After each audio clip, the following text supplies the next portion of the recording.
Business Development for the RChain Asia initiative. And Jocelyn comes to us with an unusually rich set of skills and experiences of relevance to this effort. She's worked at another blockchain company, a cryptocurrency exchange, did her master's on the implications of blockchain to social media, and has a law degree. So I'd like to welcome Jocelyn. Thank you.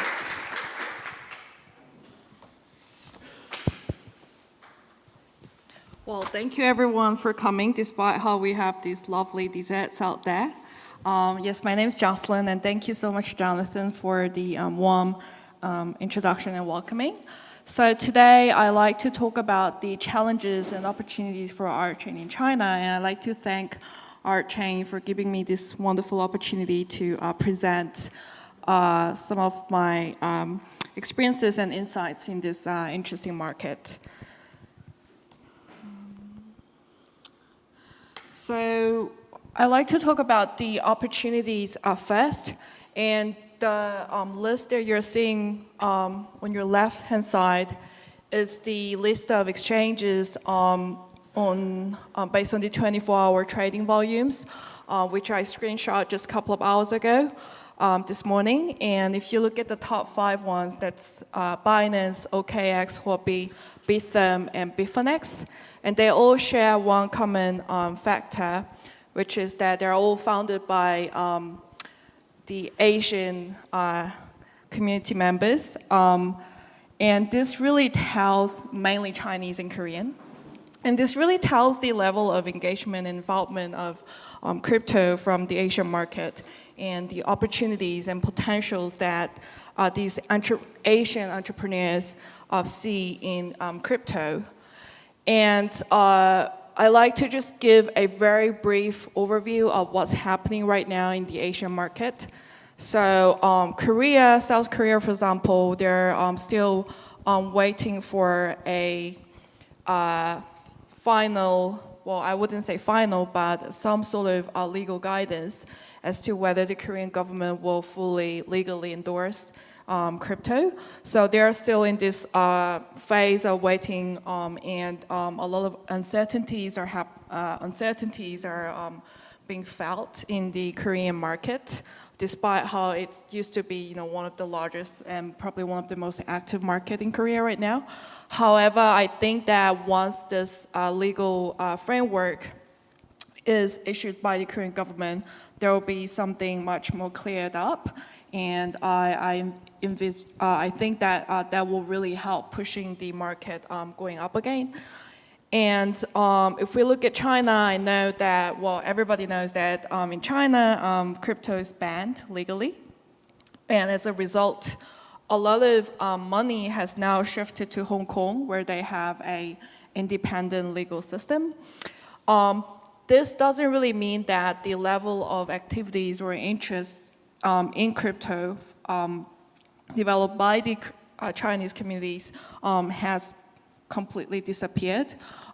In fact, I feel like it's the opposite right now, where more and more Chinese communities are very much coming into the crypto space, especially their level of interest towards crypto projects from overseas.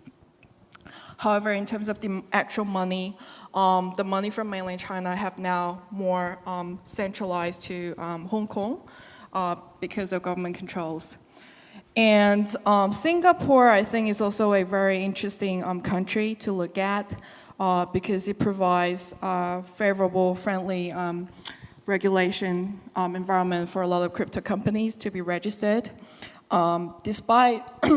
However, despite this friendly environment and infrastructure for a lot of crypto projects, the size of crypto community in Singapore are not, as big or as active as the other crypto communities like Korea and China.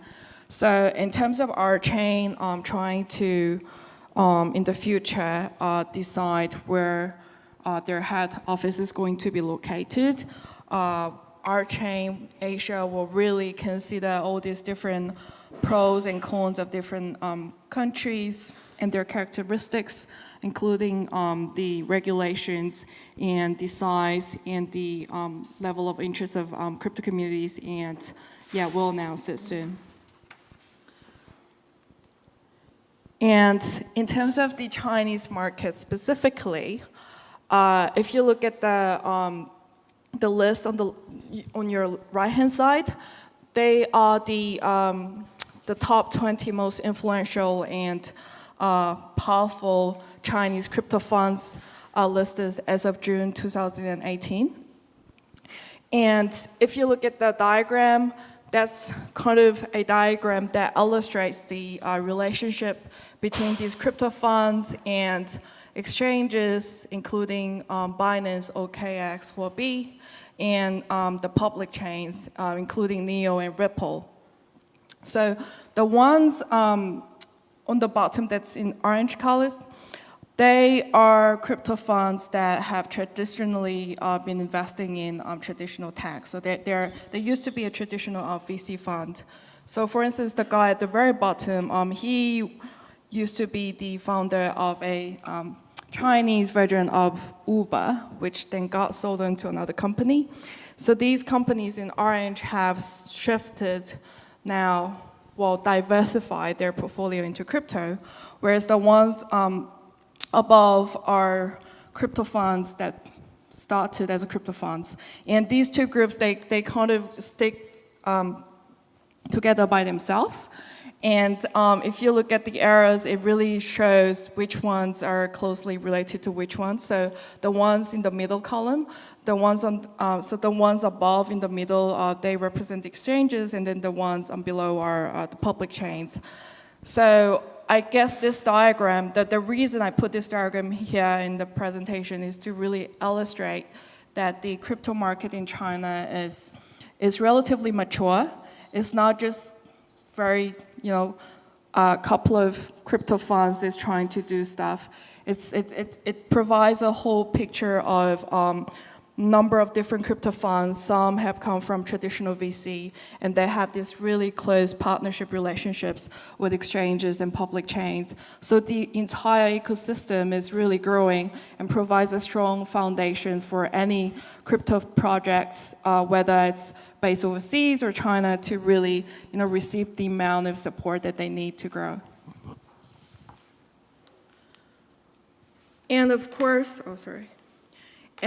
if we look at the move from the Chinese government, despite how it announced that it will legally ban all crypto activities in China, but it sort of created a leeway for future blockchain technology development, in the sense that some of the Chinese local funds have now publicly started to back up some of the funds that invest in blockchain technology, provided that, but then there's a proviso, provided that any blockchain technology that they're going to invest must not include any cryptocurrency characteristics, which in my understanding doesn't really make any sense, but yeah, that's the leeway for the Chinese government to allow the continuous development of blockchain technology itself. And of course, some of the people that I've been talking to in China recently, when I look at the demographics of these individuals or groups, the Chinese people that's coming into the crypto market now, they are very well educated.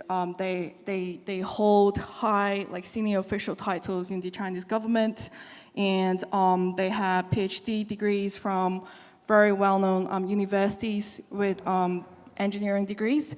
And it's these kind of people that they are now coming into the the crypto market, meaning more and more people are really seeing the potential of crypto and blockchain in China.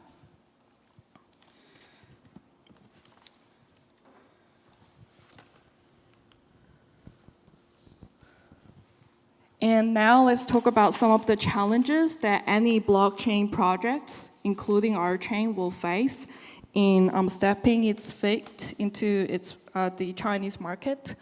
The challenges that I'm going to talk about, of course, are not the only challenges that any companies will face, but I think these are some of the very important ones that have been often overlooked by a lot of major blockchain companies right now, which has resulted in losing the trust of the Chinese communities that initially they received, which in turn has affected their market price, reputation, and so on.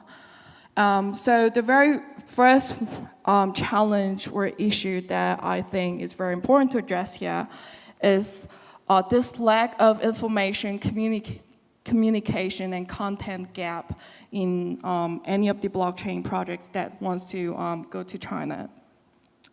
And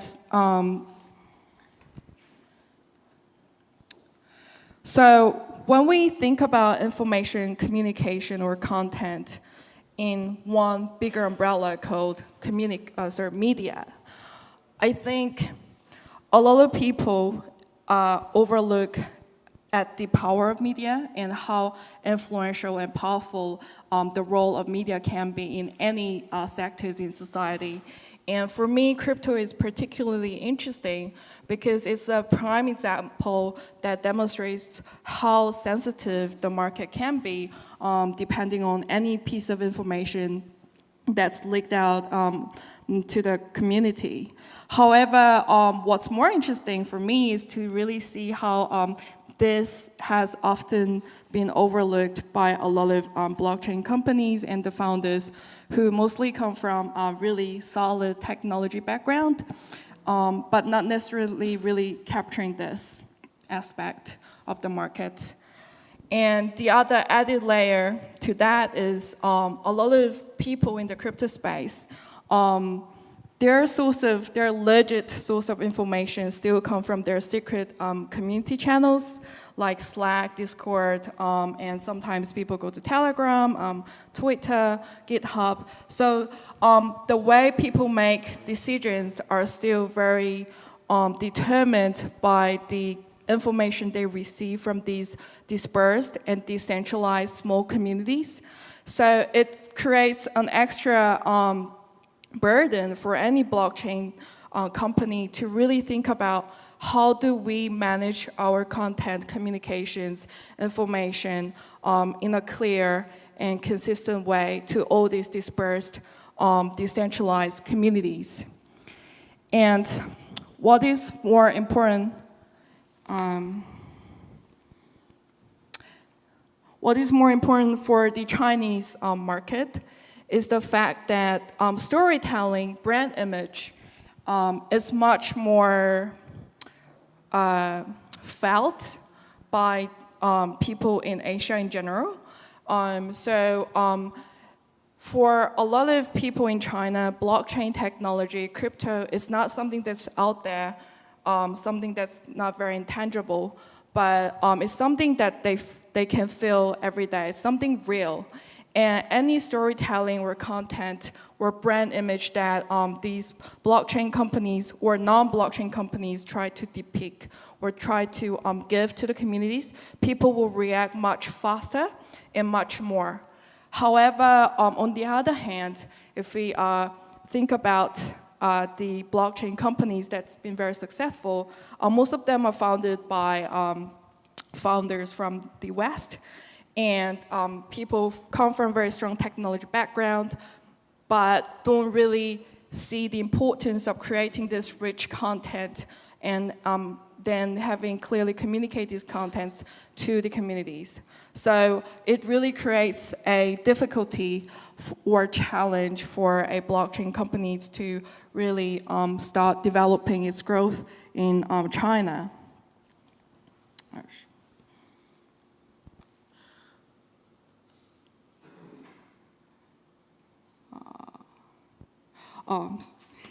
In addition, even if we have this rich information or content that we like to communicate, often people who created blockchain projects don't really think about the fact that we need to communicate them into different languages in real time, in sync. So for example, right now, RCON 3 is happening, and I'm pretty sure the marketing team of RChain is communicating all these interesting updates to the communities on their social media channels. However, it's also important, for example, to communicate this real-time information to all these other communities, for example, the Chinese communities in Chinese language. But it's sometimes difficult or sometimes being overlooked by the people who are running these projects to really think about these small but important critical aspects in terms of communication. This is the WeChat and QQ group of official RChain China, by the way, which just opened 2 days ago. And on QQ, there are 1,300 people now. And with WeChat, we have around 150, and these are the two most popular channels in China for crypto communities. And lastly, some of the challenges in terms of business development for any crypto projects that want to go into China. I think the two key points there are the fact that we need to have physical presence and the importance of speedy execution. So everybody knows that if you want to do business in a country, it's not enough you just take your bag and you just go there. What's more important, especially for the Chinese community or Chinese market, is to really form partnerships with those people who can introduce you to the Chinese government relations. Because at the end of the day, China is still controlled, at least politically, by the Communist Party. And without these relationships with the Chinese government officials, it's incredibly difficult to establish any business relations. So it's strategically, it's important to really think about who are your partners potentially in China, who can lead you to those friendly introductions with your good partners, including your government officials. And it's also important to really think about how speedy these deals are happening in China. I know that RChain as a co-op, because of its nature as a co-op, sometimes can take some time, relatively longer, to close a deal, for instance. And of course, it's very important to do your due deal properly before you closing any of your partnerships or agreements with your counterparty. But we should also really be aware of the speedy execution that's happening in China and the importance of taking these considerations into account when dealing with Chinese parties. So the next steps for RChain Asia, these are some of the very high-level plans. We do have some very specific and detailed partnerships with some of the potential partners in China, but I think that in terms of timing, it's a bit too early to share those partnerships here. But these will be some of the priorities that RChain Asia business development team are trying to achieve. So at this stage, throughout the Asian countries, the brand awareness of RChain is literally zero, unfortunately, apart from some of the community members we have in China. So it's very important that we do a lot of marketing, community engagement, meetups, roadshows to really start raising this brand awareness of RChain in different Asian countries, including China, but not just China. And the other important factor that has sort of contributed to this low level of brand awareness of RChain is because it hasn't really been listed on those major exchanges. So RChain Asia will, of course, assist as much as it can in having RChain listed on those exchanges, including those ones in Asia. And lastly, it will start onboarding a lot of interesting and quality partnership deals with its potential partners in various parts of Asia. And RChain Asia really hopes that all these partnerships deals, when we present them to the RChain co-op, they can really streamline the process so that we can really start doing some real business. I think that was the end of my short presentation. Thank you so much for listening. And yeah, feel free to raise your hands for any questions.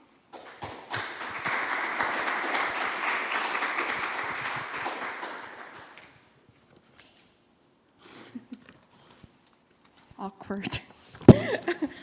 Oh, this gentleman there.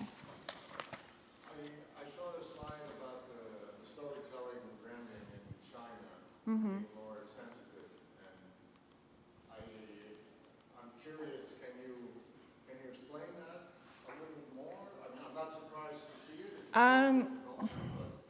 Well, let me give you an example. So back in my university, I also kind of was very interested in this cultural difference. So I actually look into this much deeply.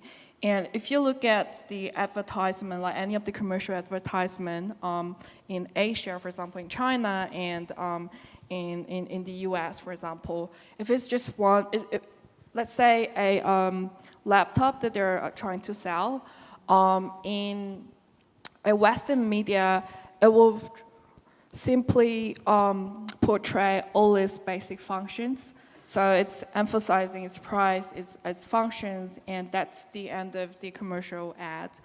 Whereas if you look at the same product being portrayed in a commercial ad in Korea, for example, there's almost none of the product listing, like the features that's shown in the actual ad. It's more about portraying this laptop next to a woman who's, I don't know, reading a book or eating her sandwich in a park. And then it kind of really illustrates some sort of message that, it's really cool or, it's fashionable or something that to have this laptop. So that's the kind of different way of approaching customers in Asia and in a Western country. And I think that's also, and if you really understand that personality or behavior of these different customers, and then really think about how a blockchain project should approach their community members, it really makes sense to think or understand that any blockchain projects that wants to build trust from its Chinese communities or Asian communities should approach in the same way, so that it builds content around it. It creates stories, so not just the technology itself. I hope that answered your question, sort of. Thank you.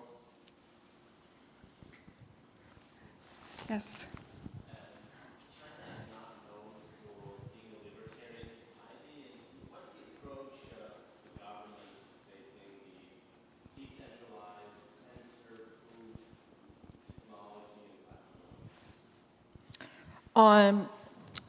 If you think about NEO, which is a great project that was founded by the Chinese founders and it's based in China, I think NEO is really smart in the sense that eventually, I think there are some sort of collaborations between NEO and the Chinese government, so that at the end of the day, I think the Chinese government will have at least some sort of control in terms of how NEO wants to develop its technology business and stuff like that.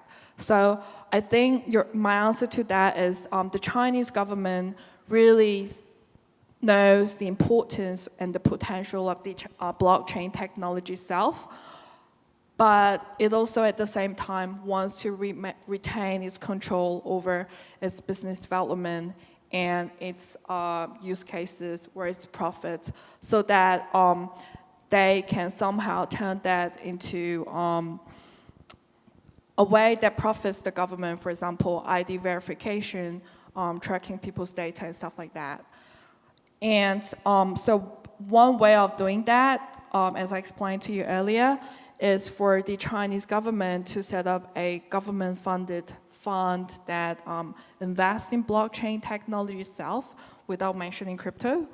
But of course, the Chinese government is sensing a lot of social media chats now. For instance, just a couple of days ago, the government has completely banned all the WeChat accounts of all these Chinese exchanges. But it's also quite impossible for the government to close down every single social media channel, like about every single project that's out there. So the Chinese government is aware that there are a lot of social media accounts there, and people are talking about that and investing. But it's not like saying we're going to completely ban every single activity. It's still kind of creating some sort of freedom for people to talk about interesting projects and stuff. But at the high level, they will still want to remain their control. Yeah. The elites is allowed to use crypto, and it should not be publicized to everyone. Sorry. You said the government was an investor in crypto, so Right. the upper layer of government can participate, and the others, maybe they should not. Yeah, exactly. So the government will still have the ultimate control, and it will, have the some sort of financial shares and stuff like that, so that it really benefits the government in some way. Yeah. Well, at least that's my understanding. Yeah.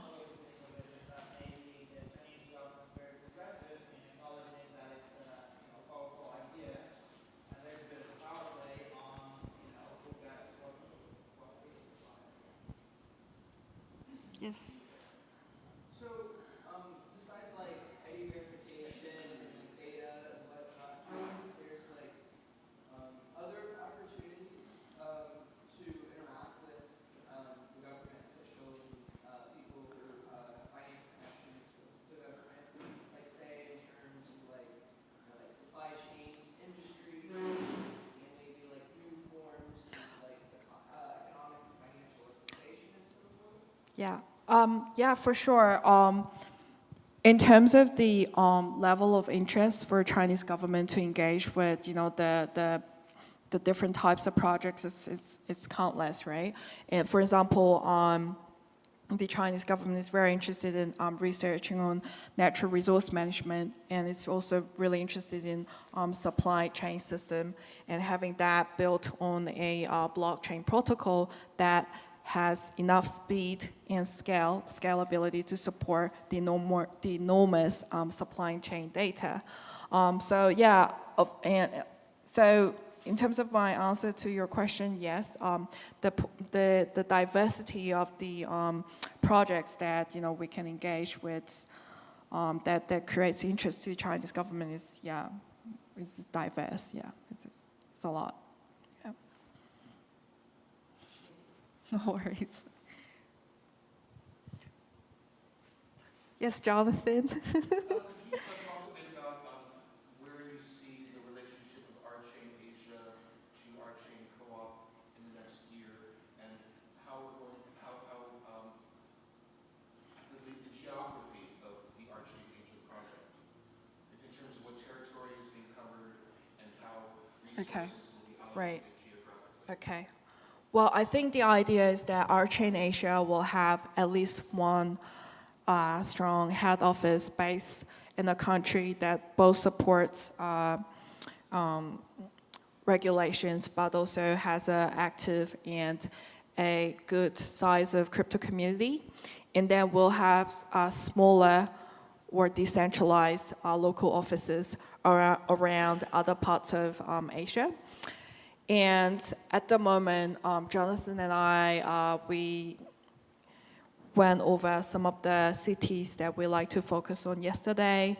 So it's gonna be some of the large cities in Northeast Asia. So that's China, Japan, Korea, Hong Kong, Taiwan. But then also some countries from Southeast Asian countries. So that's Thailand, Philippines, Indonesia.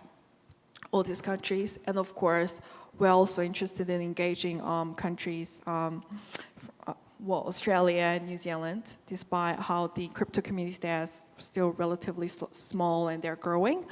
And in terms of the budgeting, I think primarily for now we'll be focusing on marketing and community growth, as well as meeting with the business partners in all these different countries to really kick off this RChain Asia project.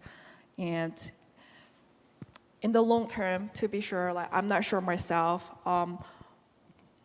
which country or city will have the strongest growth. My guess is it will be China, because the majority of the investors who invested or participated in the early private sale, around 60 to 70% of them are from the Chinese community. So I think the level of interest in China for RChain is definitely stronger compared to other crypto Asian communities. But yeah, we'll see. We will try to engage with all these different countries and cities as much as we can, and yeah, and see what will happen. Yes. Unfortunately, at this stage, no. Like I'm the only Korean person, I think, here for RCON 3. I think there will be a meetup happening in Seoul in mid-September about RChain.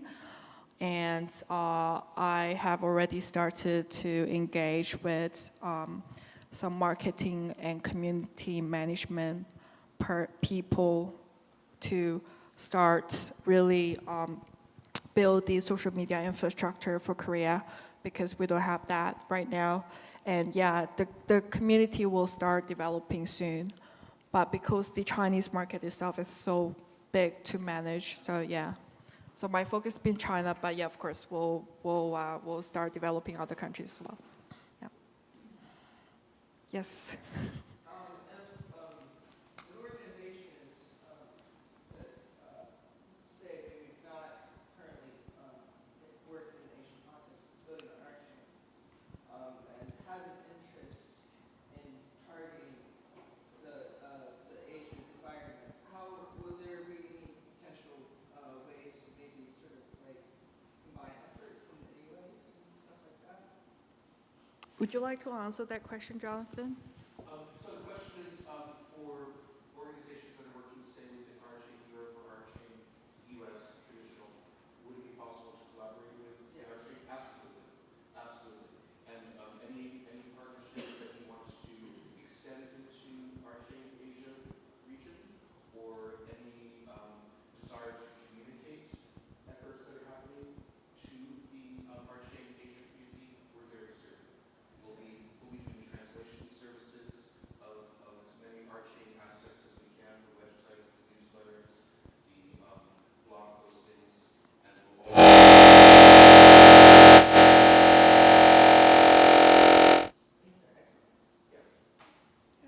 And one thing I forgot to mention, which I should probably mention, is that I'm really happy that Jonathan and we both share a common passion or interest, which is about climate change and how do we sustainably manage natural resources through utilizing the blockchain technology. And I think RChain is great in the sense that it's probably one of the very first blockchain project that has really outspoken about its mission in terms of addressing those issues through its technology.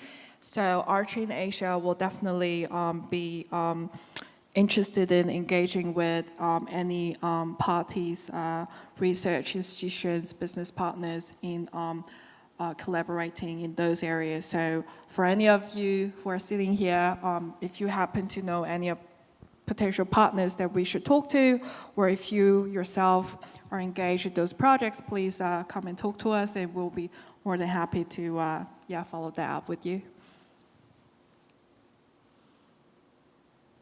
Yes, Peter.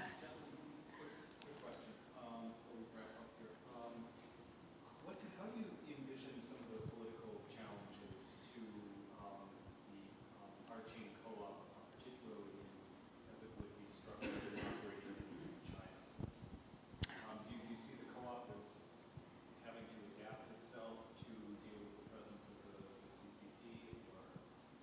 When you say political challenges, you mean political challenges like? To the organization and the operation of the co-op. I mean, China's full of NGOs, but a lot of them really struggle if they do not have, they're really not functioning under the control of the CCP. And so I just wondered if this is something that the organization Did you see the TPP? the CCP, Chinese Communist Oh, right, right. That's a really good question that I should follow up, and I'd love to hear your expert views on that. But at the moment, I think, like I said earlier, RChain co-ops operations will not have such a negative or critical impact by those political struggles or issues at the moment, just like any of the other overseas blockchain projects. I think sometimes, for instance, like when I was in the UK, for example, people will come and ask me about, oh, are you not scared that you're living in South Korea, right next to this country that's, you know, that can always start a war or something?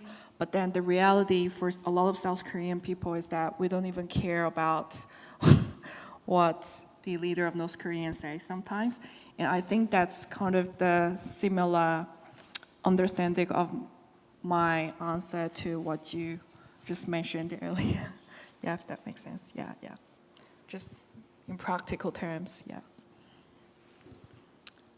All right, if we don't have any further questions, then I'd like to wrap up my presentation. Thank you so much for listening, and we look forward to working with you. Thank you.